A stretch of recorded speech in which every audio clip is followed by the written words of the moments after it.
Hello everyone, and a very warm welcome to the second in a short series of events about Hingston Hall that we're calling Georgians, Jet Engines and Genes.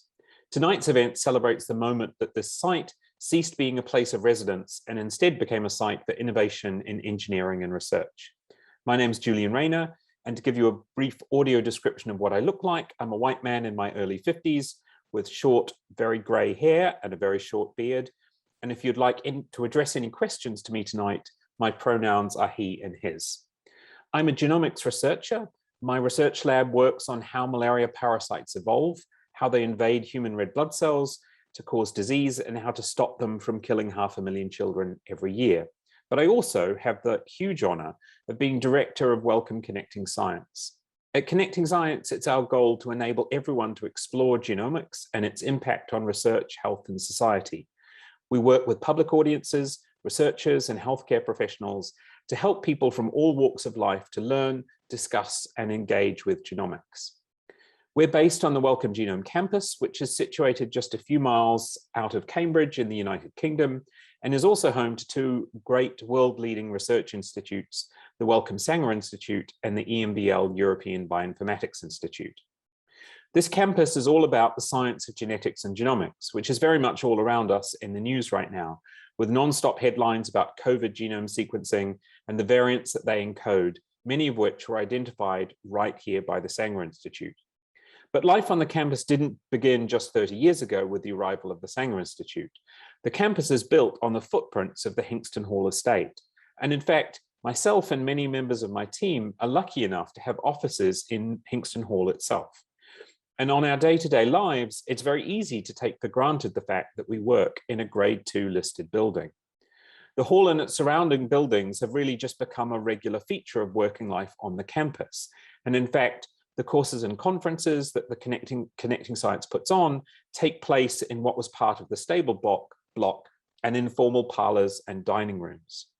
As I've said, it's easy to take these surroundings for granted, but a few years ago, just before the pandemic, I and some members of my team started to reflect more on the history that was contained within the walls of Hinxton Hall and the wider estate. Throughout history, the grounds here have contained a fishing lodge, a stately home, an army billet, but tonight we explore the sea change that took place when a company called Tube Investments moved in the 1950s, turning the hall into research laboratories and redefining the site as a space for innovation and discovery. We have a fantastic online exhibition that maps out the history of the hall, including many generous contributions from local residents and people who have worked here over the years, on life at the hall through the ages, as a family home, as part of a community, and as a home for science.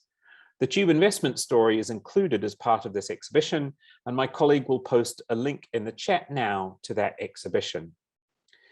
To increase access to the talk tonight, closed captions are available for anyone experiencing barriers to the sound content, and also at key points we'll provide audio descriptions for anyone experiencing barriers to visual content. At the bottom or top of your screen, depending on your device, you should be able to turn on the closed captions by clicking on the button that displays 2 letter C's in it. Alternatively, you can go to the top of your screen and click on the live transcription link, and it will take you to our transcription platform. To start the evening and set the scene for the discussion that will follow, we'll first show a 9-minute film on Tube Investments, for which I will now provide a short audio description. The film begins in the present day with objects and locations flashing up as they're mentioned, including shots of a bustling metropolis and then Hinxton Hall, a perfectly preserved red brick Georgian building. We're soon taken back to just after the Second World War, with period music accompanying images of white-coated scientists working with various instruments. 3 speakers, Bill Clark, David Melfort, and Peter Duncan, all now in their 70s and 80s, then share their memories of working at Tube Investments. A reference to blue skies relates to the year 1955, when the large Siemens electron microscope is shown with a picture with a scientist peering down its lens. As the story reaches the 1970s, photographs of teams of workers are shown, some now in color. Credits then roll. The voiceover was performed by Colin Ramsey, and very special thanks go to Bill Clark, Peter Duncan, David Melfort, Roy Ellis, Luke Bennett, and Bill Graham for generously sharing their photographs and stories. Wellcome Connecting Science is funded by Wellcome, and the film that will now follow was produced by Dragonlight Films.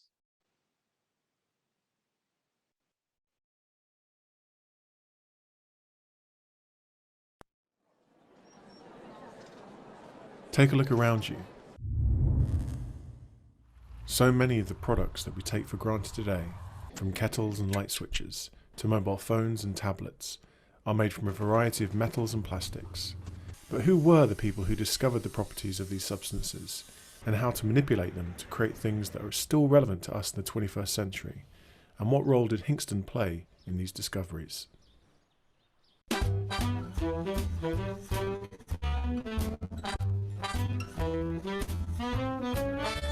The story begins shortly after the Second World War, when a fashion for the commercial and industrial sector to support basic academic research began to emerge and help aid Britain's post-war recovery. The engineering group Tube Investments was part of this trend, largely due to the influence of Sir Ben Lockspicer, the Director General of Scientific Research in the wartime Ministry of Aircraft Production, and later the first president of CERN. Tube Investments wanted to create a laboratory to undertake the study of materials and their properties. The task of setting it up was given to Dr. Philip Bowden. The Hingston Hall estate fulfilled two key criteria. It was close enough to the University of Cambridge to enable collaborative research, but far enough away from the manufacturing operations of Tube Investments to avoid the laboratory being distracted by production problems. Tube Investments bought the site in 1953, and in 1954 the first scientists moved in. Apart from urgent alterations to the old hall, one of the first actions was to roof in the stable yard and fill it with the best machine tools money could buy, in the belief that the hub of any laboratory should be a first-class workshop. Just after the war, nearly all the big companies all bought up old houses like the Welding Institute not far away, Babram. All of these places were all bought up on the cheap, I think, really. And everybody, all the major companies thought they should have research facilities. In contrast to Tube Investments' commercial activity, the research laboratory initially commenced blue skies research into the physical properties of irradiated plastics and metals. The latest Siemens electron microscope was installed in the butler's pantry of the old hall, where the thicker walls, originally intended to protect the family silver, were found to bring about the lowest ambient magnetic field on the site, and hence the best operating conditions for the microscope. In the following year, Jim Menter, one of Bowden's research students and among the first scientists to join the laboratory, used it to achieve the first ever direct imaging of layers of atoms. Jim Menter, who for the first time was able to photograph planes of atoms in a crystal with the latest electron microscope. This caused quite a sensation, and I arrived at the laboratory in the backwash of that. It was a global excitement. A visiting American, armed with an air pollution sample taken from the top of one of the highest buildings in Chicago, was sufficiently impressed to remark that it was strange to sit in the butler's pantry of an English country house and find out which way the wind had been blowing last Thursday in Chicago. In 1957, Peter Duncan, a physicist in the Cavendish Laboratory at the University of Cambridge, had developed the technique of scanning electron probe microanalysis. David Melfort, a metallurgist newly arrived at Hingston, thought this would be ideal for him to investigate a problem arising at the surface of steel during tube making. Then when I met Peter, found out what his developments in the Cavendish Laboratory could do for metallurgists, that was tremendously exciting. I think the first night I saw it, I described it as God's gift to metallurgists, and we just had to have one, or I couldn't get on with my project. Together, they designed the first such instrument for metallurgic use, which was then constructed in the Hingston workshop. It attracted major outside interest, and within 4 months of its commissioning at the end of 1958, it was licensed to the Cambridge Instrument Company to produce commercially under the name Microscan. Built on the optical microscope, where for a long time metallurgists could see what was there, and they would polish their samples and see the different constituents, but they didn't necessarily know what they were. So the advantage of the microanalyzer was to be able to pinpoint each one in turn and see what elements were there, and also to scan the beam across the sample and show what the distribution was of those elements. Overcrowding of staff in the old hall became an increasing problem, so a brand new laboratory building adjacent to the hall was completed in 1958. The lab building is commemorated with a permanent installation that demarcates the original building footprint and can be viewed on the campus today. More breakthroughs arose when Peter Duncan joined the laboratory in 1959 and combined the technique of X-ray microanalysis with electron microscopy, thereby enabling the identification of particles less than 1,000th of a millimetre in diameter. His instrument EMMA, a combined electron microscope and microanalyzer, was also constructed in the Hingston workshop. The successes of Menter's group were well illustrated in Walter J. Moore's review of the proceedings of the 1959 Lake George Conference on the structure of properties of thin films. Maybe future scientific historians will ponder how and why, at mid-20th century, an English bicycle maker was contributing more than the entire US steel industry to basic research on metals. Bowden and his team had turned an empty country house into a first-class research laboratory, complete with an international reputation in no more than 5 years, respected by universities and taken very seriously by other major industrial laboratories. It was for the first time that you could feel you were part of something instead of an infinitesimal cog in some huge organisation. The 1960s saw a change in direction for the research laboratory as its outputs became more aligned to Tube Investment's commercial activities. Some of the things we worked on were certainly from rally bicycles to Creeder kettles, Russell Hobbs. So you never knew what was coming through the door, really. The world's first commercial superplastic aluminium alloy was developed, along with the forming press, which enabled sheets produced by British Aluminium to be moulded to shape, much like plastic, albeit at higher temperatures. A new company was formed to exploit this, TI Superform at Worcester, and one of the first applications was for the headbox of the Martin Baker ejector seat for jet aircraft. Another new company was set up, TI Trueform, to exploit an entirely novel rolling process, which could make ring components for jet engines of unprecedented width and dimensional accuracy. These companies exist to the present day. Through the 1970s and 80s, the laboratory supported the development of computer-aided design instrumentation and novel forms of ultrasonic testing for assimilation by the manufacturing companies. Among other research, new ways of magnetic stirring for molten steel and new vitreous enamels for home appliances also emerged. In 1959, the total staff numbered 130, and in 1979, near its zenith, there were 184 staff, of whom about 50 were graduates. The laboratory was a powerhouse of world-class technicians and apprentices, ahead of its time in many ways, and some of these were later sponsored to go to university, and even to take PhDs. An excellent canteen for communal lunches, staffed mainly by women from the neighbouring Hingston village, also provided space for social gatherings. The laboratory closed in 1988. In a very real sense, it was the founding member of what would later become known as the Cambridge phenomenon, the fruitful interaction between university and industry. This was an organisation that was really making a difference. And indeed it was. The frontiers of knowledge had been pushed back by this relatively small group of people. And it was the size of Hingston which played a big role. The scientific story doesn't end there. In 1992 it became the Sanger Centre, the home of the first Human Genome Project. Throughout the 34 years of its existence, Tube Investments produced a stream of technological innovations, but perhaps its greatest achievement is that it's remembered as a very happy place in which to have worked.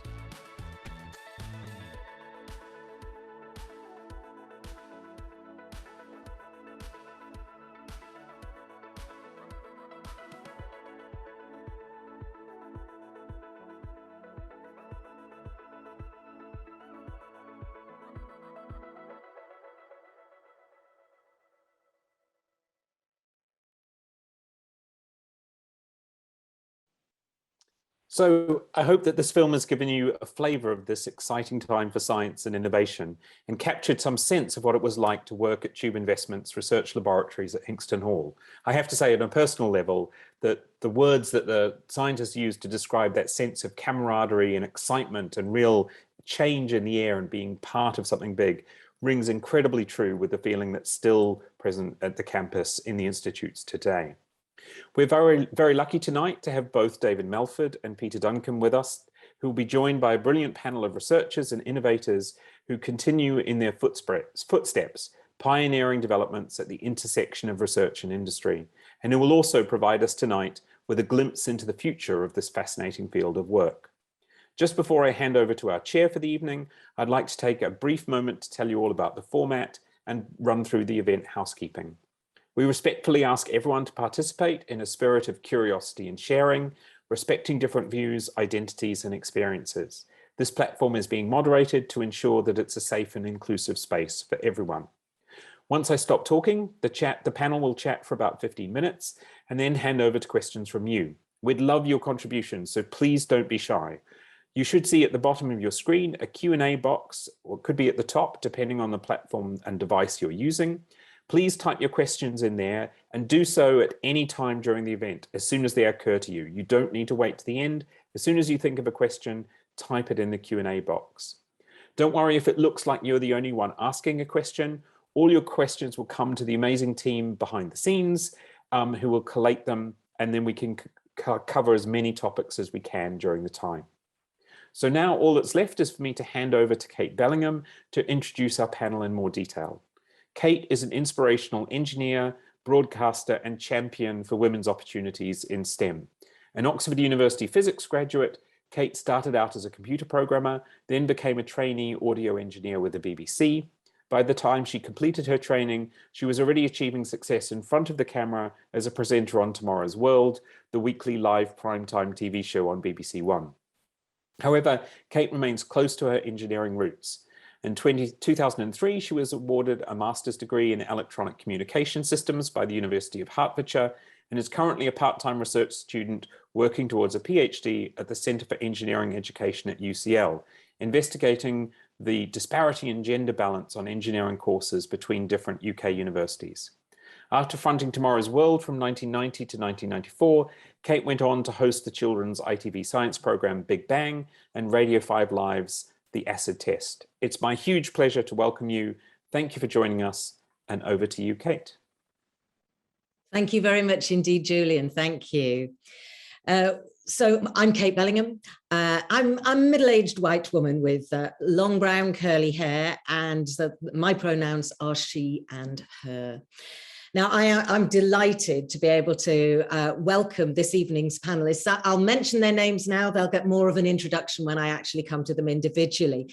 We're going to be hearing from David Melfort and Peter Duncan, who are both directors at Tube Investment Research Laboratories, I should say. We're going to be hearing from Harriet Fear, who is chair of Cambridge Ahead, Tim Minchell, head of the Institute for Manufacturing at the University of Cambridge, and finally, representing the Wellcome Sanger Institute, the current residents of Hinxton Hall, we're going to be joined by Adrian Ibrahim. As was mentioned, I was trained as an engineer in the 1980s, and I find talking to people today, particularly young people, they sort of look at me and say, but that sounds like history. I think, well, yes, it probably is now historical, but it does give me a particular perspective on scientific engineering and technological innovation. And I think that's what makes me so excited about today. And actually, just hearing the mention of the things that have more recently gone on, I should say, at Hingston Hall. I do remember in the 1990s reporting on the sequencing of the human genome and thinking, you know, this is just amazing. And the young people of today just take that for granted. So as Julian said, the focus for this evening is the period in Hingston Hall's history where it was home to the research laboratories for Tube Investments, also known as TI. So it's going to be like, what was it like to actually work there and be part of the technological advances that were taking place at the time? It's really great that we've been able to share that film, and we will be hearing from two of the speakers featured in it. I mean, I found it fascinating to understand why TI chose Hingston Hall for their research labs. It seems now quite a strange idea, but you know, to choose an English country house to develop a world-class research facility for studying materials and their properties.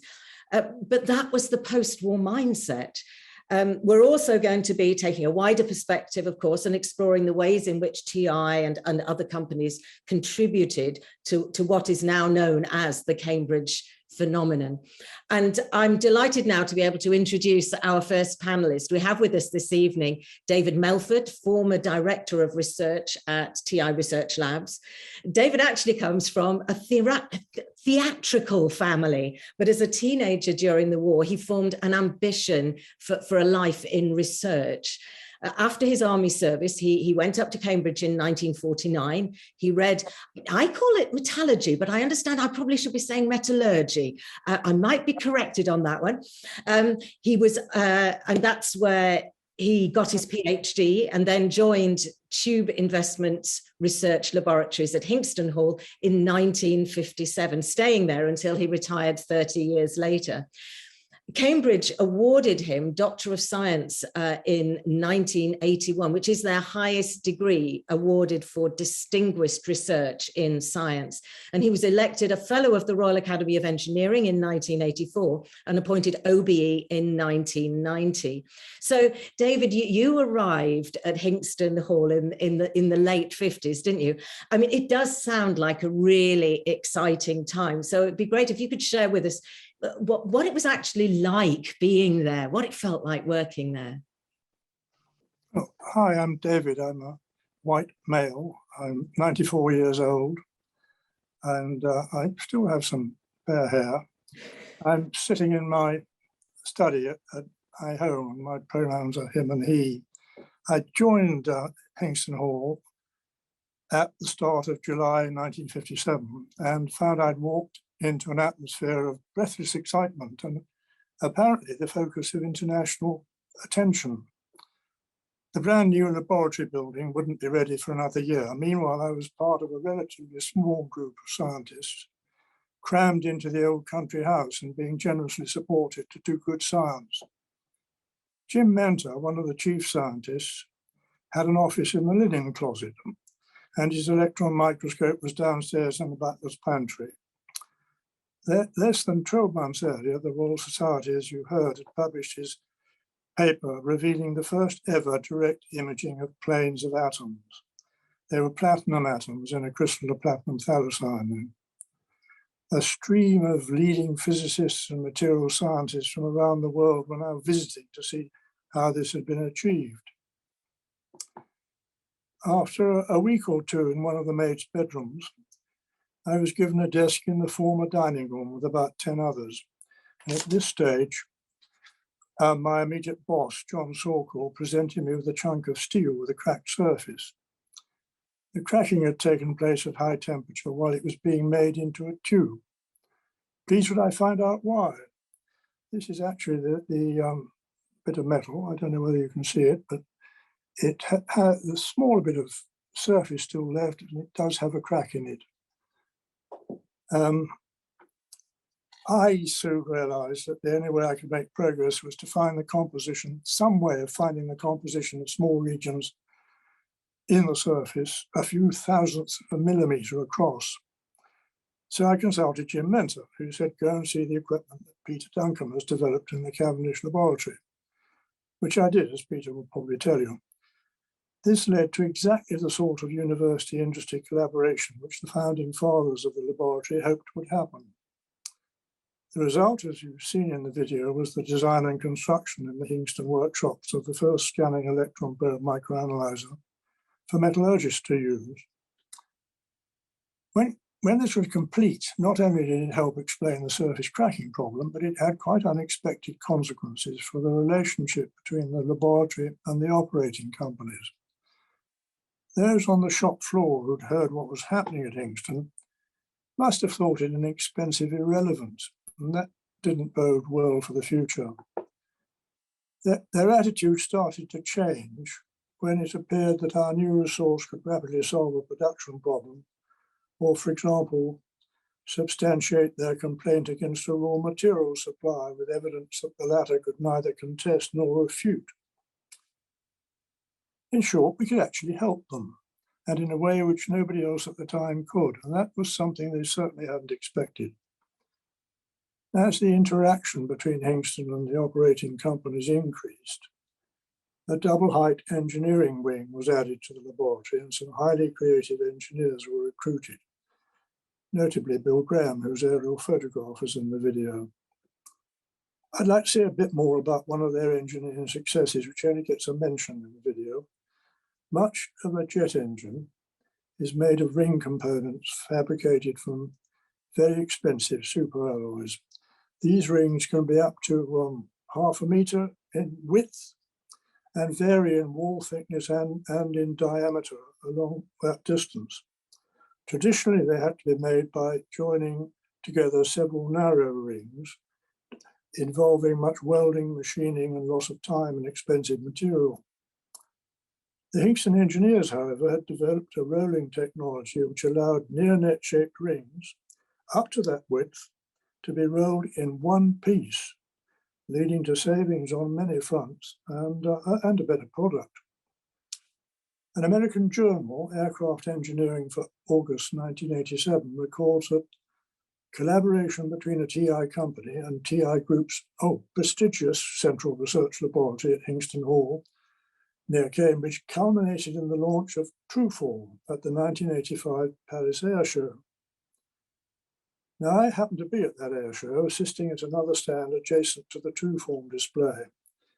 I watched as visitors divided clearly into two sorts. There were those who had no idea how such rings were made and didn't care, and those who had some attachment to the stand of our American competitor, who knew very well how they were made, cared very much, and had never seen anything like this before.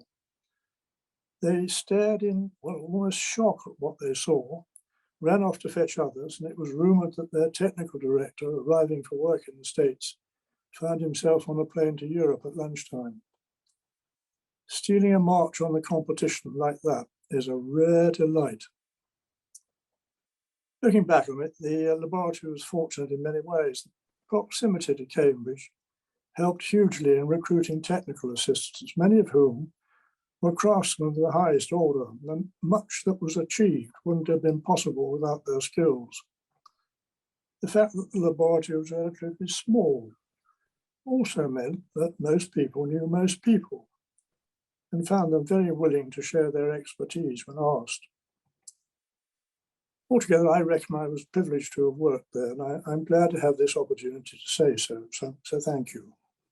Well, thank you very much. It's just wonderful to be able to have this personal insight, and it's a privilege to hear firsthand what it was actually like at Hingston Hall in those days. I love the idea of collaboration, that you could just go and share ideas with other people. We're now going to hear some more firsthand insight, because we're going to be hearing from our next panelist, who is Peter Duncan. Now, after service in the RAF, Peter Duncan went up to Cambridge to read natural sciences in 1950, and then to do research on electron probe microanalysis in the Cavendish laboratory. Towards the end of his PhD course, a collaboration with TI Research Laboratories led to an invitation to join the labs and extend his work in this field, for which he was elected a Fellow of the Royal Society in 1977. He later became more involved with general management, retiring as director and general manager of the laboratory in 1987. So Peter, you've already been mentioned by David for the work that you did together at TI Research Labs. I wonder if you could tell us a bit more about how you came to get involved and where that led you. Thank you, Chairman. For those without video, I'm a white male, aged 90, speaking from my home near Cambridge. Oh, and my pronouns are he and his, him. Well, my view of Hingston Hall is overlapping but complementary to David's, and we worked together in early research projects and later in our management roles. I started as a PhD student in the Cavendish in 1953, as David said, with the aim of developing an X-ray scanning microanalyzer capable of imaging the distribution of chemical elements over a sample surface.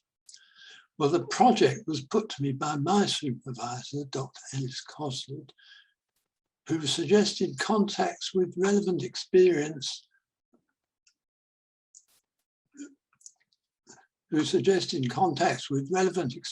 both within the university and elsewhere. And this gave me a lifelong habit of learning from other scientists and has led to fruitful and pleasant personal relationships worldwide.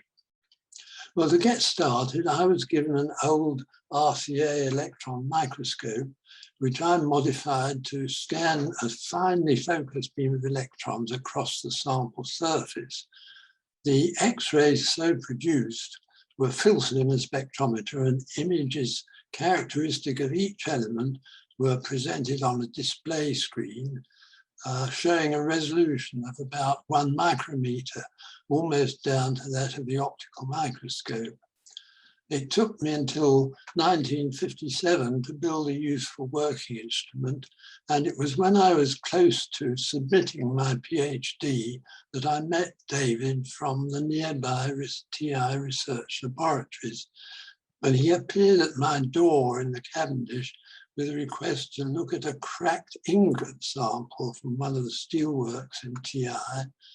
My first reaction was to decline, as time was running very short to submit my thesis.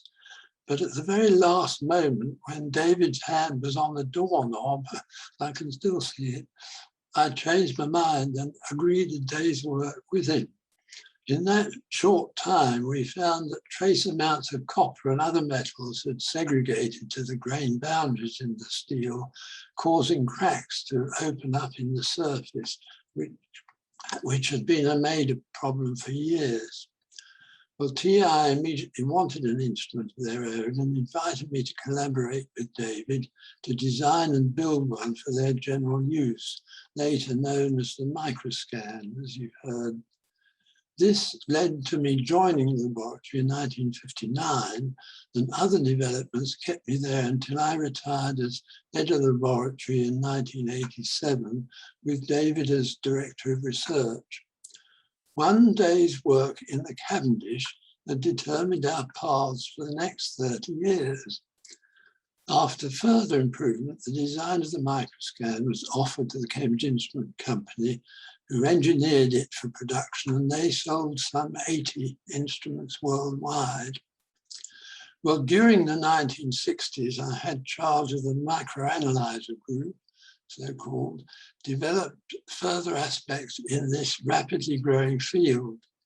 And our main project was the creation of EMMA, as you heard, that is a combined electron microscope and microanalyzer with a greatly improved image resolution. This was also licensed for outside manufacture. Then in 1970, the whole laboratory was restructured, and I was made head of a new physics department to include other groups more general in nature, such as electronics, computing, and physical instrumentation. And I was fortunate to gather excellent support from these group leaders and their staff, and we were able to expand the department to some 40 scientists, technicians, and support staff. Well, this required more attention to management across the laboratory. Now it's totaling about 180 in all, and I can only try to summarize the overall aspects which seemed important to all of us with management responsibilities.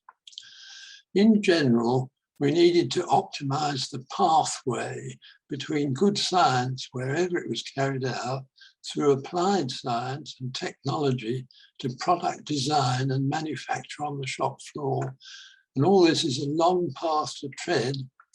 Well, to do this, we had to learn enough about the TI companies we were serving to gain credibility with the staff there, from the managing director downwards. In this, we became quite successful and formed some long-lasting relations at all levels. Now, close links with the companies had a further benefit in providing opportunity for the career development of individual scientists who carried out work for them. The immediate transfer was usually in a technical capacity, but there were several examples of further promotion of ex-Hingston people to managing director of the company and even up to the TI main board.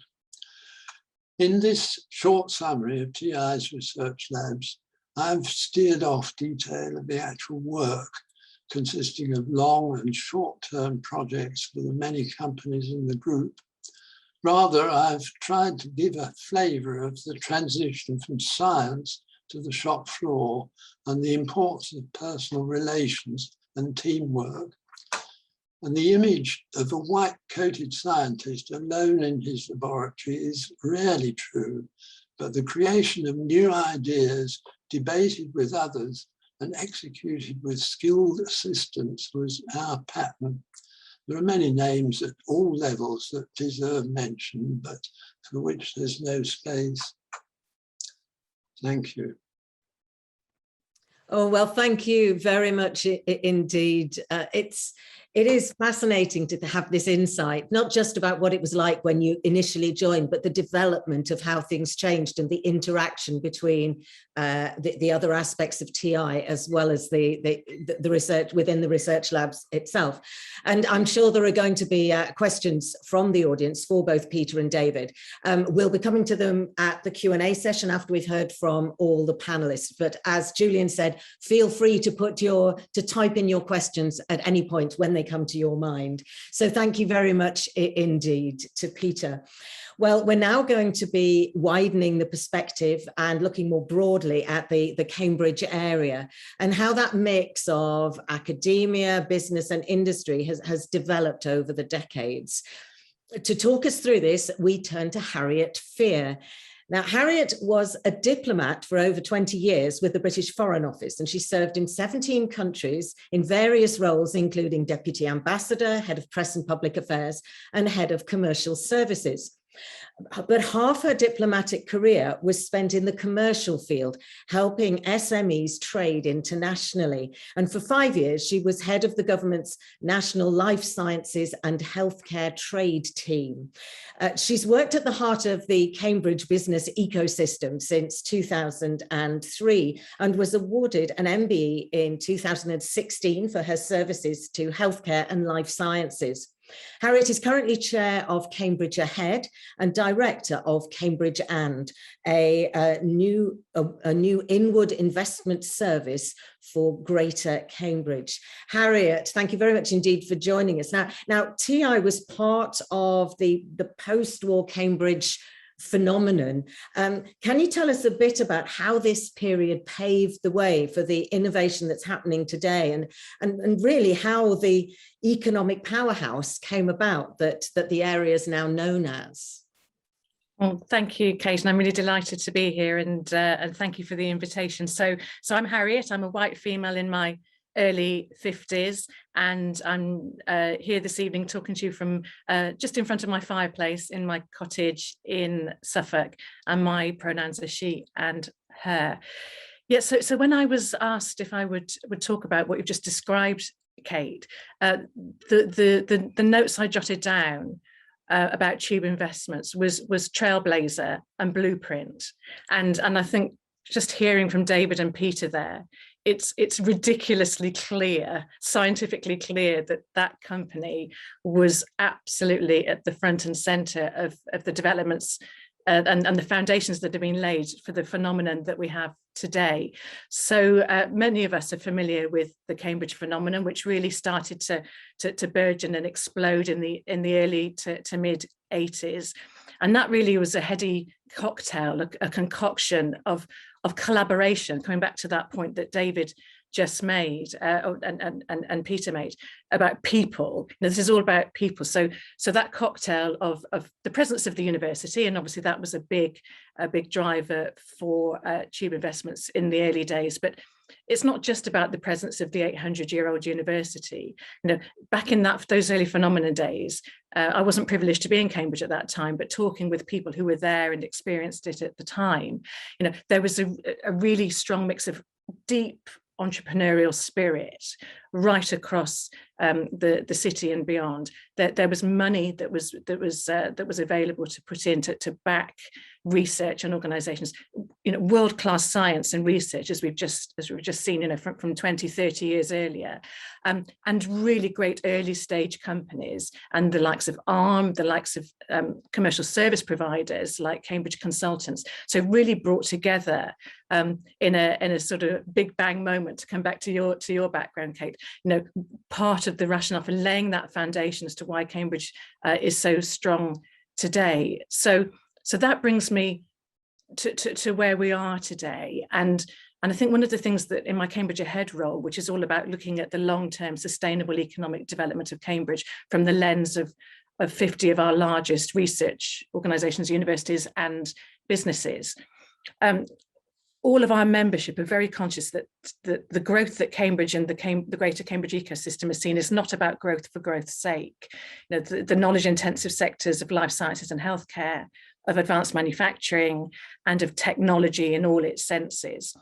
There are deep values attached from everybody I ever come across, attached to making a difference to the world. So Cambridge really is a micro ecosystem, but with global values and global scale and world-class clusters that I've just described. But really importantly, wanting to put back into the UK economy and address world challenges and issues. So one of my roles with one of the two jobs you've mentioned is to have robust data about the growth of the Cambridge ecosystem, because there are many pockets that you can look in, and we know there are lies, damn lies, and statistics. But I'm really privileged to be able to have access to the University of Cambridge's Centre for Business Research, which has used its world-class data tools to look at all sorts of important issues, not least the growth of Cambridge. So I'm going to give a couple of stats, and they are very robust, which I know the scientists on the call will be pleased to hear. They have to be totally defendable. But the raw fact, Kate, is that the Cambridge economy gives back £1 billion net per annum to the UK economy. That's one of only 13 cities in the UK. So really want to emphasize that piece about it's not just about Cambridge, it's about what Cambridge is doing for the world. And if you look at those knowledge intensive sectors right now, the data is showing us that turnover is 18 billion, which is just, it makes my eyes roll to even think about it. And I'm sure when Peter and David were doing their work in the 50s, they would have had an even bigger spring in their step if they knew that what they were laying the foundations of was going to be what we see today. So in terms of the impact that Cambridge has on the world, a couple of other statistics. It employs across those three sectors, which I appreciate are very diverse and have lots of different definitions attached to them, but I just describe them as those knowledge intensive sectors. Those sectors between them employ over 70,000 people, and there are over 5,000 firms. And I think one of the things that I've learned in my 20 years of working in Cambridge in life sciences, I can't pretend to have any strong knowledge of advanced manufacturing or tech, but one of the things that I've been really struck by is that coming back to that deeply collaborative nature, and actually with the growth that we've seen and the companies that are investing here, large, medium and small, and unicorns of the future. I'm going to use the words of a serial entrepreneur called Andy Richards, who many of you will know, who's heavily involved in Bellingham, heavily involved in the Cambridge ecosystem. He talks about Cambridge being a safe place to do difficult things. And I was just reflecting back on the video that we saw, and it seems to me that a beautiful ancient building that's been there for a number of years was back then a very safe place to do very difficult things, and watching what the Tube Investments history.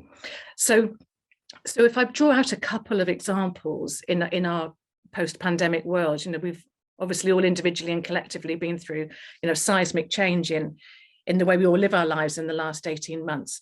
But one of the things that's really exciting when we look at Cambridge, to come back to those global challenges that it's addressing, across all different areas. We look at the new Whittle laboratory, which is looking at carbon neutral flight. We look at the amazing work that the Wellcome and the Sanger Institute are doing around genomics and the importance of genomics into the future. Cambridge it's more than world-class in genomics. And then if you look at AstraZeneca, which chose to move here back in 2012 to have its global headquarters here, I was involved in persuading, I can't claim any credit, but I was one of the people privileged to be involved in persuading AstraZeneca's chief executive, Pascal Soriot, to consider Cambridge seriously. There were a small number of us at sort of secret round table meetings. And he decided very quickly that Cambridge would be the place that he wanted his global HQ. From the first meeting back in November 2012, he made the announcement the following March. So that indicates to me that it wasn't a difficult decision to make. And when he was talking about it privately, and he's talked about it publicly, the main reasons for choosing Cambridge for their global HQ, which was no small deal, was partly and mainly the world-class science. He said, that has to come first. But secondly, and very closely behind, to the points made already, was the deeply collaborative nature of MedImmune, which is the biologics arm of AstraZeneca, which had been in Cambridge for years. And the interesting story, or the interesting point about MedImmune, which was the biologics arm of AstraZeneca, is that MedImmune was in Cambridge because of Cambridge antibody technology, which was formed in the early to mid 80s as a tiny company. And talking about the rooms that Peter and David had to work in, Cambridge antibody technology, its first office was one of the old animal outbuildings at Bellingham. It's incredible to hear. So I'm going to leave it there and come back later and be really happy to talk further, but I'm conscious of not overrunning. So really exciting. Cambridge is brilliantly placed to address world global challenges. Thank you very much indeed, Harriet. It's interesting. You mentioned advanced manufacturing as one of the strong features there. And that's where we're going to be moving next, because we're going to be focusing on the role of manufacturing in the development of the Cambridge ecosystem. And joining us to tell us more about that, we've now got Tim Minshall. Tim is the inaugural Dr. John C. Taylor Professor of Innovation at the University of Cambridge. He's head of the Institute for Manufacturing and head of the Institute's Centre for Technology Management there. His research, teaching and engagement activities are focused on the links between manufacturing and innovation. So Tim, hello. I wonder if you can explain a bit more about the role that manufacturing has played in the development of the Cambridge phenomenon. Kate, thank you very much. And it's just a great privilege to be here amongst such wonderful, extraordinary company. So I'm Tim Minshall. I'm a mid-50s male, and I'm sitting here in my little spare bedroom in my small house in Trumpington. I guess just one quick thing, if I may, that links some of this together. I'm not obliged to say this, but I always like to. So being the Dr. John C. Taylor Professor of Innovation, I actually have a bit of Dr. John C. Taylor's technology I can hold up to the camera here. For those who don't have a video, this is a little device that sits at the heart of a technology we were talking about earlier, the electric kettle. It's the device that makes the kettle switch off when the water boils. Phenomenal amount of clever technology goes into that, which makes a device work. And the reason it's so interesting is it's a clever piece of innovation, but it's useful because it's been manufactured at scale. So every day, 1 billion people use that technology. And this is what we see very much happening in Cambridge. So one tiny bit of nerdiness I have to put in first, which is when we talk about manufacturing, to us, it's not just the process of production, of just making the thing. It's the whole process of stitching together from ideas and opportunities into the products in our hands. And if we take that view of it, the role of manufacturing in Cambridge is, and on the world coming from Cambridge, is vast. It's huge what's happened. So if we take examples of companies that make things, the production end, we have many of those in Cambridge. And Harriet's got some excellent stats from the Centre for Business Research on how much production goes on in and around Cambridge. And that's really impressive and a surprise to many people. And I could list the companies, but I don't want to end up in a listing companies mode. The second thing, though, is the role of Cambridge companies in driving forward manufacturing globally. And that's where it gets really interesting. So I just want to bundle together, if I may, 3 brief comments that relate to this. So we see the history of companies that have made stuff going way back. So we've got Horace Darwin and Cambridge Instruments, all the way through WG Pye and the acquisition by Philips, all of that strand of activity around electronics and instrumentation. We then see this strand happening around industrial inkjet printing, which has had a huge impact on the world and continues to. We've seen the impact of all of the microcomputer companies, as we used to call them, that were, became the PC industry. many of those technologies started in Cambridge, embodied in products that had a huge, huge impact. So I could go on about the history of it, and that's really important because it provides the foundations. And then we see great companies today like Domino Printing Sciences, CMR Surgical, companies that are really transforming their sectors and having an impact by the production of things that we use every day or that make our modern lives possible. But again, I'm really looking forward to us getting to the discussion and the responding to the Q&A from the audience. So I just want to make a couple of comments that not only has there been this impact on the world of propulsion, you know, let's not forget that the jet engine, Frank Whittle, based in Cambridge, the huge inkjet revolution that's happened and transformed the way we code and mark all the products we use, mobile telephony, antibodies have been mentioned already, and so much more. But just to boil it down to something pointing to the future, building on the past. What's really exciting at the moment from a Cambridge and an advanced manufacturing perspective is what we're seeing is the integration of activities. So picking up on comments that have been made by others around it's about people, it's about collaboration. And because of that strong culture of collaboration, we see this blending of sectors. So we see these areas that are growing phenomenally, such as medical devices, diagnostics, therapeutics, automation, flexible electronics. I see this week big investments gone into pragmatic semiconductor, a huge investment to drive that technology forward. These are all areas with huge growth and impact potential. The second of the 3 points I just want to end with is that it's not about Cambridge. Yes, it's great these things happen and we're rightly proud of what's happened and what will happen, but it's about the impact on making lives better and the way we're building a very strong region and a strong country based on the fact we can do manufacturing. It's about the connectivity within Cambridge and beyond Cambridge. But we have some problems and we've got to really focus on addressing these, such as, do we have the skills we need to do these amazing things? And I know, Kate, this is an interest that we both very strongly share. Love to come back to that. But if we follow what perhaps is being said by the government at the moment about the need for a high skill, high wage economy, that's going to be based to an extent, a large extent, on manufacturing, the ability to produce things. And so maybe just to end with the comment that manufacturing is really, really important for a strong economy, a local economy, a regional economy, a national economy. And Cambridge has a big role to play in that because manufacturing is sticky. These manufacturing firms in all their forms, they have deep roots and wide branches. And that allows us to have even greater impact if we build on the assets we've got. And that really depends on building on the collaboration and the skills we already have. So I'll just end there if I may and hand back to you, Kate. Thank you. Tim, thank you very much indeed. And just to remind our audience, we will be taking questions from the audience and asking the panelists after we've heard from all of them. And we are now going to hear from the last of our speakers this evening, and this is Adrian Ibrahim. Now, Adrian studied biology at Imperial College and took his PhD at the Institute for Cancer Studies.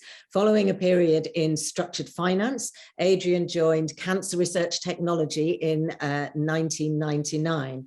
And during his 12 years there, Adrian contributed to a period of significant growth for the organization, which led to it being ranked #1 globally in preclinical oncology licensing. In 2011, Adrian was recruited to establish the Technology Translation Office at the Wellcome Sanger Institute. And during his time here, Adrian's been involved in spinning out innovative companies in the fields of cancer, rare diseases, and the microbiome. And Adrian was involved from the point of conception in the establishment of Open Targets, a pre-competitive collaborative program that challenges the paradigm of pharma working competitively across drug target discovery. We're getting into this collaboration thing again, I can tell.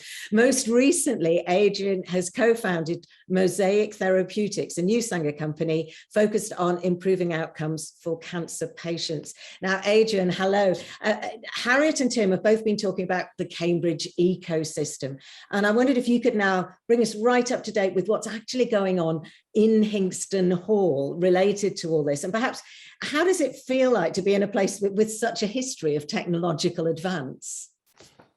Thanks very much for that kind introduction, Kate. And it would be my pleasure to bring you up to date.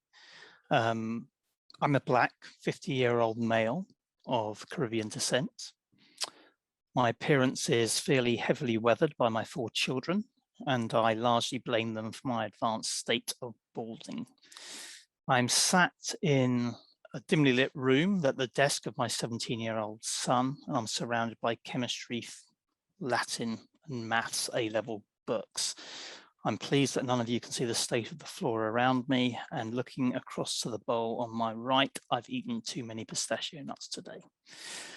If you'd like to ask me a question, my pronouns are he and him. You know, it's privileged. It's an absolute privilege to work on this site, and I will come in a moment to some of the amazing things that happen here today, Kate. But I'm just gonna step back a little bit, because I think a lot of the work today has been shaped by the project that brought innovation back to this site. And that happened, as was outlined in the video, in 1992, when John Sulston wrote a 2-page application and handed it to the then chair of the Wellcome Trust. And that 2-page proposal quite literally changed the world.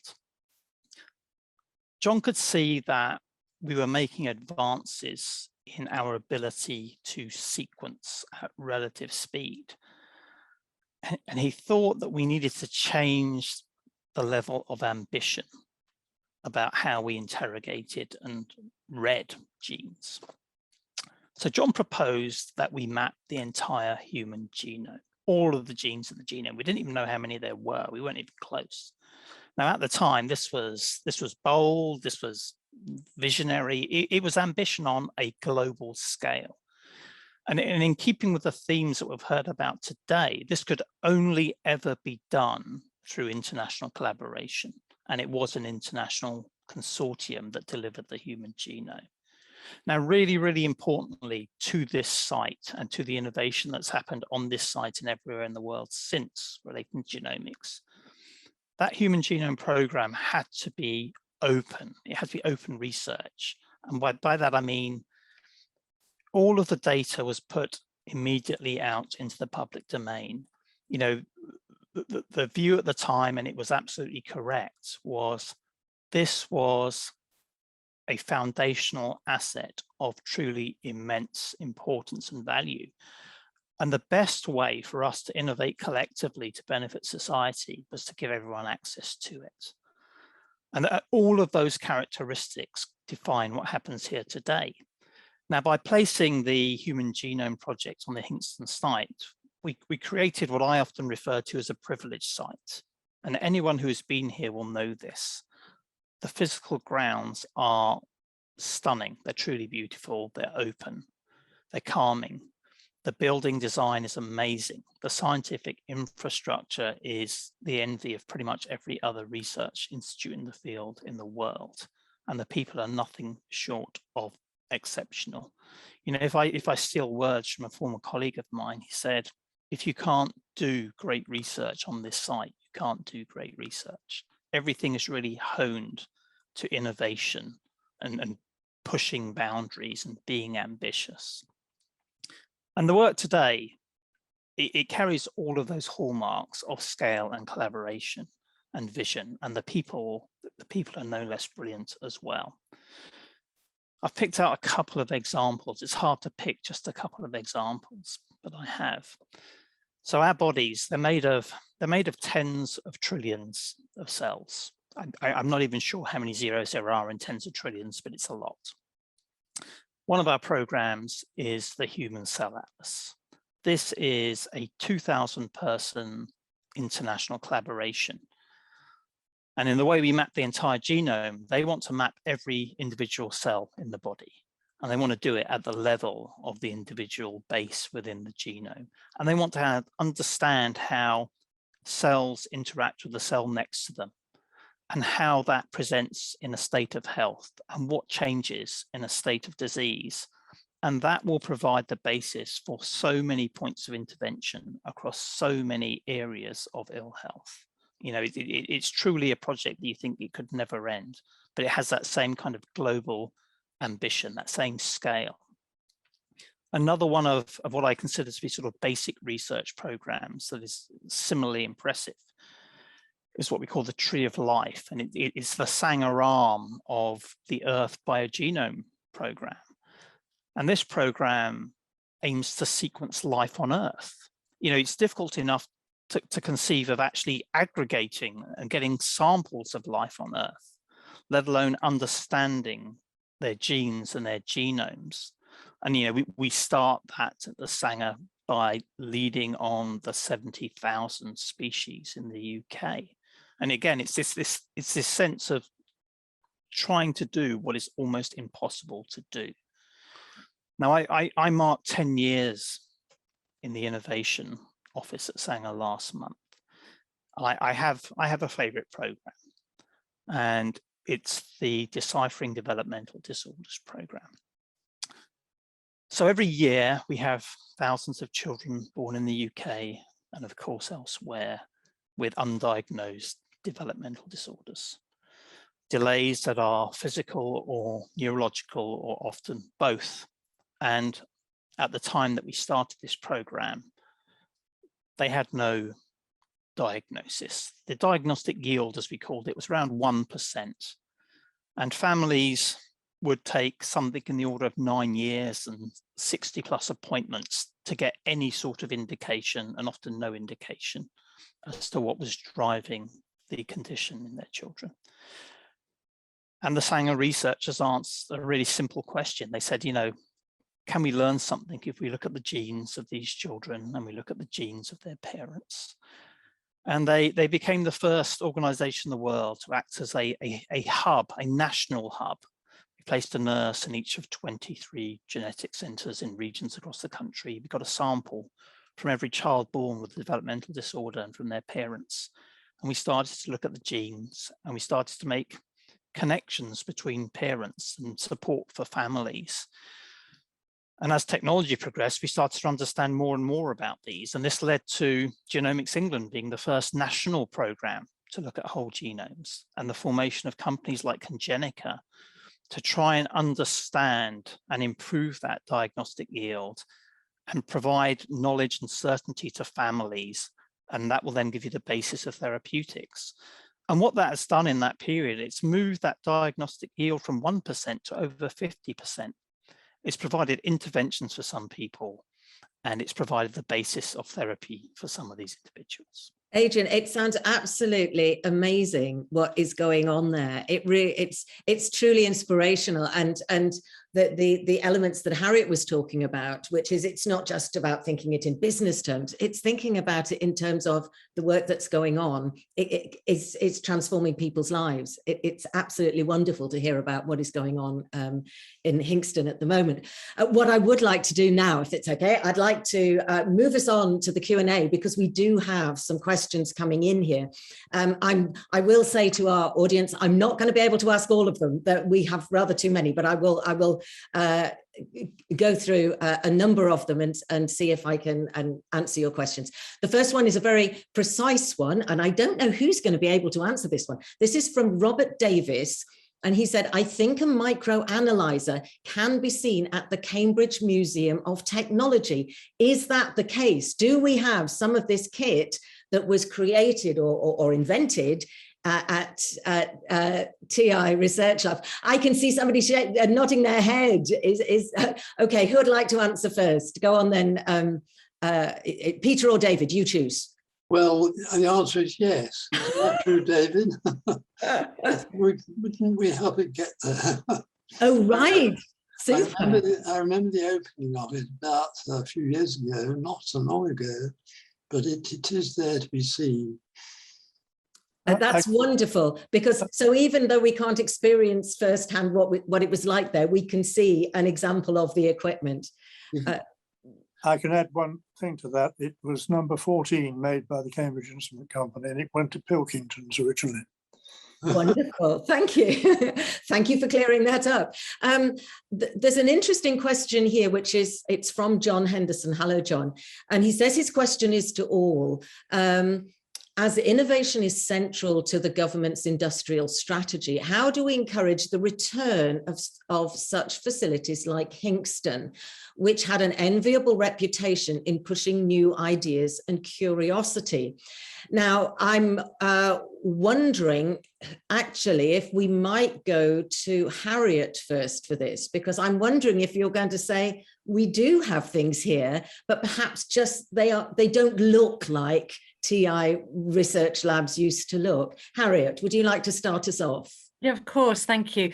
Yes, so I spent some time recently with the Chief Secretary to the Treasury, Steve Barclay, and with Amanda Soloway, the Science Minister, separately. And what was really interesting in their discussions with me was that they both said separately, we want to be really clear to Cambridge that the levelling up agenda that the government is so keen on does not mean levelling down for Cambridge or cities like Cambridge, which I have to say was really heartening, because I was planning on really digging into that. So that came right up front. And so one of the key things that many of us in Cambridge are doing in business and university and others is very regularly making it clear to national government that we need to maintain the current levels of research and development investment into Cambridge from government because of the returns it gives. I talked about those earlier, but also continue for it to be a compelling place where international companies want to come and land, particularly, I'd suggest, not to rule anyone out, but particularly those unicorns of the future, those companies that could scale even more quickly and bring even more back to mankind by being in Cambridge. So I suppose the idea is that just because they don't look like Hinxton Hall doesn't mean things aren't going on, or is there something perhaps we have lost because we don't have those independent research labs like those? Oh my goodness, no! I mean, there are incredible buildings all across the city and across sort of 20-mile radius outside from, and I'm particularly fond of the area where the Wellcome Genome campus is. I worked at Granta Park for many years, so you have amazing activity taking place at Granta Park. Babraham is a beautiful old mansion as well, and it's seen by the national government as a leading, if not the leading site in the UK for antibody-based therapeutics companies. Then you obviously have other major sites with the Cambridge Science Park, which is the oldest science park in Europe. But just to bring that bang up to date, many companies across all of those knowledge intensive sectors are based at Cambridge Science Park, just on the outskirts of Melbourne. But a really good example of current brilliance is Tuss Park, which is the largest incubator and life sciences academy in the world, has invested 200 million in Cambridge in collaboration with Trinity College, which owns Cambridge Science Park, and they're putting up. I've realised perhaps I shouldn't have started with Harriet for this one, because she Sorry. you could fill the whole of the rest of the time. Spangly new buildings right next to really ancient ones, both supremely important. Actually, I'd like to ask Tim about this, because the area that you're involved in is manufacturing, which to some people feels like something that does hark back to the 50s, whereas what you were talking about is advanced manufacturing, which might not be what people from the 50s would recognize. I mean, if somebody from then were to walk in and see what you're doing now, is it something they would recognize? I think some things haven't changed. It's a great point, Kate, that the perception of manufacturing is not in tune with reality, I think is the polite way of putting it. Picking up on the core question, though, about the need for organizations to drive forward innovation, and as we used to have in the past, perhaps in many areas, not uniquely, but specifically in Cambridge. But the key thing is they mustn't be isolated. I think what we're seeing now is this idea of the critical importance of collaboration and connection, both with the users and also with the ability to actually deliver the thing that comes out.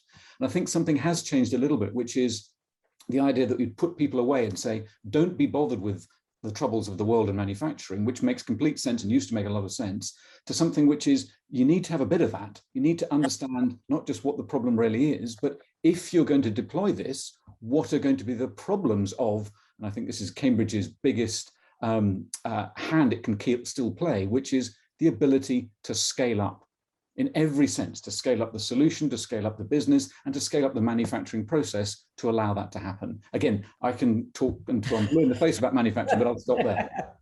I did actually want to ask David and Peter, have you been back to Hingston Hall in its current guise as being, I mean, even I, who talked about genome sequencing, the Genome Project on Tomorrow's World in the 1990s, the fact that we are where we are just seems amazing how far we've traveled. The difference between what was going on in Hingston Hall in the 50s, and I know that you were there until the 80s, and what's going on now must feel very different.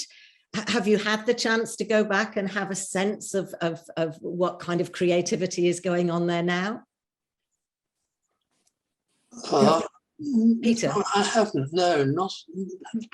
But I was saying this to Beth, and she's invited me to go have a tour there. So Beth is one of the organisers. No, have you, David? We've been back once, I think. Well, I've been back once, and one thing is the same, and that's this breathless feeling of excitement. Oh, I'm delighted you still feel that. Adrian, you said that there is that sense that it's a place where amazing things can happen.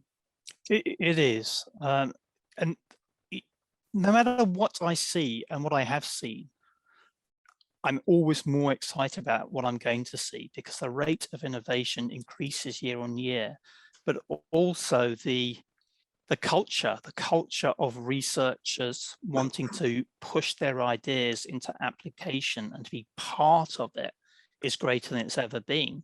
You know, I would love to walk David and Peter around the site.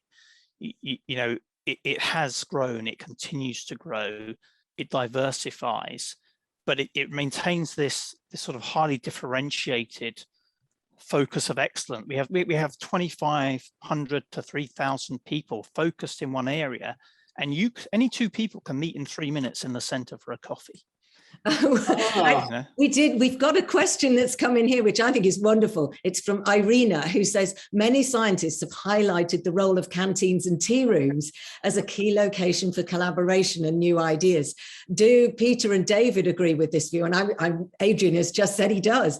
And do they have any particular memories of the role of the canteen in TI? Oh, absolutely, yes. Now I go back to the Cavendish because I became a new research student in 1953, and I was rather surprised to find that everyone met for coffee at 10 o'clock in the morning or thereabouts, and there were only a dozen or so in the group. And here were we taking time off when we should be working, of course, and quite quickly slipping into the pleasant habit of talking to people and getting to know them and getting hints and tips. And you don't mind making a fool of yourself in that circumstance, or suggesting things which are at first sight outrageous. And it's an atmosphere of creativity. I would think you agree with that, David. Oh, yes. I think coffee is probably more conducive than eating lunch. I think coffee more. You move around. Yeah, I have to say, as a research student myself, I started during the period of the pandemic, and nearly all of it has been virtual connections. And only recently have I managed to go into UCL and start chatting to people. And I fully, yes, it was the cafes, but they were first places that I went to. So you had your cup of tea or coffee in hand. I can relate to that completely.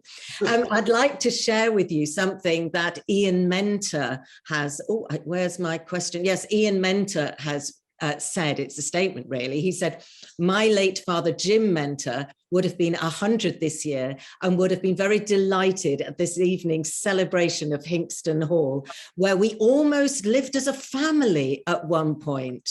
So that's a lovely recollection to be coming back and saying how delighted he is that the event is taking place. We've talked quite a bit about collaboration, and Mark Melfort asked, what links did the university and the lab retain? And was it formalized or was it informal? I mean, we've talked about, you know, the walking through the door and coming to see you at Cavendish Labs, but were they formal or more informal connections between the university and TI Research Labs? This was very informal. Actually, Peter and I were at the same college. He's a year or two behind me, but was well known because of his extreme height. So I did know Peter on site, but no problem at all in just walking through his door. So you're saying there was no need for it to be formalized because there were natural connections anyway? That's right, yes. Yes. I suppose it was more difficult between companies, especially if there was proprietary information to be considered. And there were certain formalities. Actually, it's a huge subject, is the extent to which you need, to some extent, but not too much, you need formality in the situation. And not just, as I say, sort of announcing or agreeing for visitors, but in the financial side of it, and how much do you charge the companies, and they have to agree it's good, and you can get swallowed up with that. But we did have a good system, which was easy or not easy, but it was farmed out to people whose job it was to make it run smoothly, and they did. Wouldn't you agree, David? The bookkeeping and the research costing and all that was to a large extent off our shoulders. I've got this lovely vision because, of course, in those days, it wouldn't have been Excel spreadsheets, would it? Adrian, this might be an interesting one for you, because if we're going right up to date in what's going on at Hinxton Hall, that sense of collaboration and valuing where you are and the people that are around you, presumably there still is that tension of formality and informality, that it comes to the stage where if it's going to be intellectual property, or if it's going to be talking about, you know, charging for time, you then have to formalize things a bit more. That's exactly correct. And I won't sit here and say these things are pain-free and frictionless, but because they're not. But they are important. You know, it's important from every aspect. We want to make sure that when the next innovation comes out, we really understand who contributed to it. We want to make sure that people are rewarded for their input. We want to make sure that there's a clear path to actually get patent protection where it's appropriate, that will attract investment, because companies aren't going to invest millions of pounds in things if someone else can do it. So there are times when there's a real need for that additional administration, putting those agreements in place. What I do think, though, is that a lot of researchers who are in those translational spaces understand that now, and they work with you to try and put those things in place. And it's particularly important when we're dealing with patient samples, actually. Of course, yes. Because it involves people, it involves individual, it's very, very sensitive information. Perhaps dealing with an ingot of metal isn't quite such, it doesn't feel as if it's quite such sensitive personal information. However, the knowledge, the expansion of knowledge and the intellectual property was still a very important thing back in those days, I should imagine.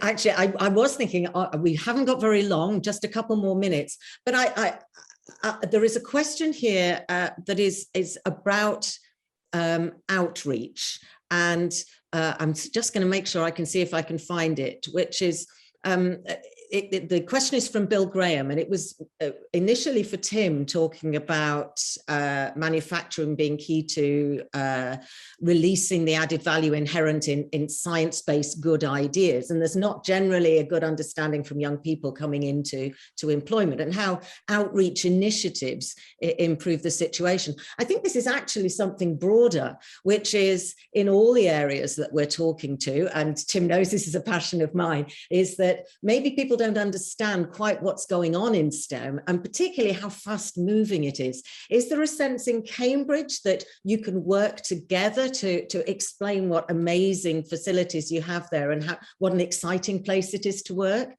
Tim, would you like to start us on this?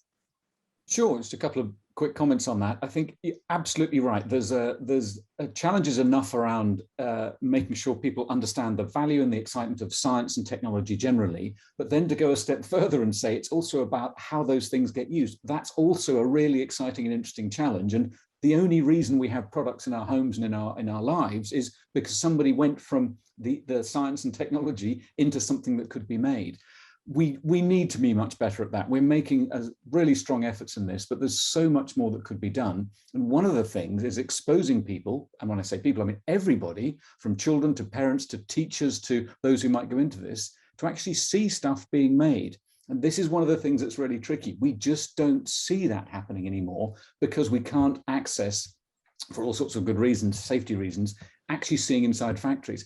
If we could do that, if we could get more children and teachers to see what goes on, I think that would be fantastic. But I think there is a way of doing it, which is partly by just ensuring that we have one of the good things, if I can say it, to come out of COVID, the ability to have virtual presence inside organizations makes a massive difference. We've just done 100 student projects in companies around the country and about 50 student visits. We can make this visible, which makes it interesting, which makes it engaging. Thank you. Harriet, have you got any thoughts on this?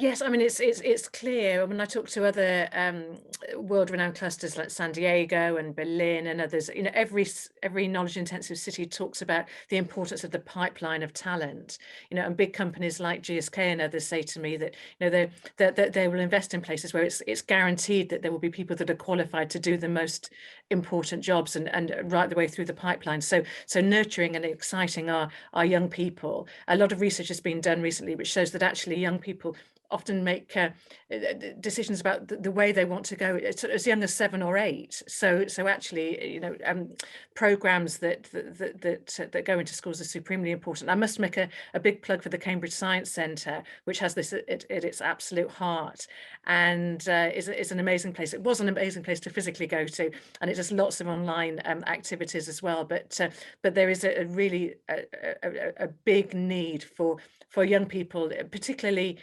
young people who are, you know, deciding what their career choices might be, to know what the opportunities are and the difference they can make in STEM. Well, there was somebody who's put as a comment, really, rather than a question, saying that they live nearby and they are just in awe of discovering more about all the things that's gone on at Hingston Hall, and saying how welcome they have felt. I assume this is at events run on the campus, the Sanger Institute campus. Just a final thing is, it's really on the same kind of idea, which is, what would the advice be? Oh, this is an anonymous attendee. Ooh. What would the advice be for students considering careers in this kind of scientific research that we've been talking about? We've all said how important it is. What advice would you give? Adrian, shall we start with you? You know, the advice is just do it. you know, I'm probably not the typical background of a scientist, and I think nobody likes to be typical, Adrian. We all like to feel we're unique. I'm going to be slightly controversial here and say that, you know, once you get to PhD levels, many of those candidates have had privileged educations and come from more middle class parts of the country, and you know, and I particularly reach out to anyone who's interested, no matter who you are, where you're from. It's just like, believe in yourself. Any of you can do it, and just put in the work and get there. You know, do not let any barriers stop you, because it's an incredible space to work in. I think the basic driving force is curiosity, isn't it? Yes, absolutely. I'm very aware of the time. We are now in danger of overrunning. And I think that this is one that we could talk about a great deal, but it's going to have to be somewhere else over that cup of coffee that we have that conversation. So I would just like to say now, thank you very much indeed to all our panelists, to David Melfort, Peter Duncan, Harriet Fear, Tim Minchell, and Adrian Ibrahim. It really has been a fascinating evening, and thank you very much for coming and sharing your insight and your knowledge and your fascination and curiosity. Thank you very much indeed. I'll now hand back to Julian to close the proceedings.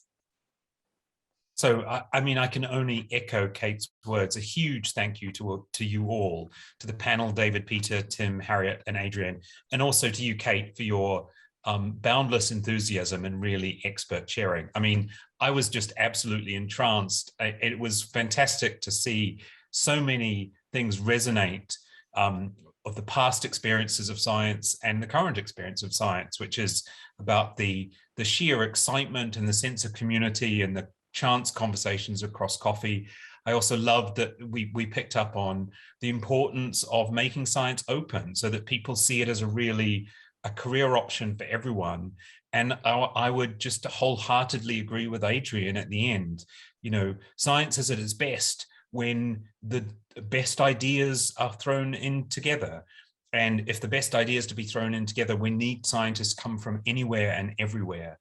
And there are certain groups who have been historically underrepresented in science. And I think it's fantastic that that's now something that we are focused on as a campus and more broadly as a society, that this is something we need to address, because science will only benefit from having the broadest range of people involved. So thank you all. You were absolutely fantastic. I want to have a coffee with you all. Thank you all also to all of the attendees. As is always the case, there were many questions and more than we could get through in the time that we had, but hopefully we've managed to cover, if not your specific question, a lot of the themes you wanted to hear about. If you enjoyed this, please join us for the final Hinxton Hall event in this series. Hinxton Hall DNA and Discovery, when we'll go into more detail of some of the most recent research on campus, which Adrian touched on. That happens on the 24th of November.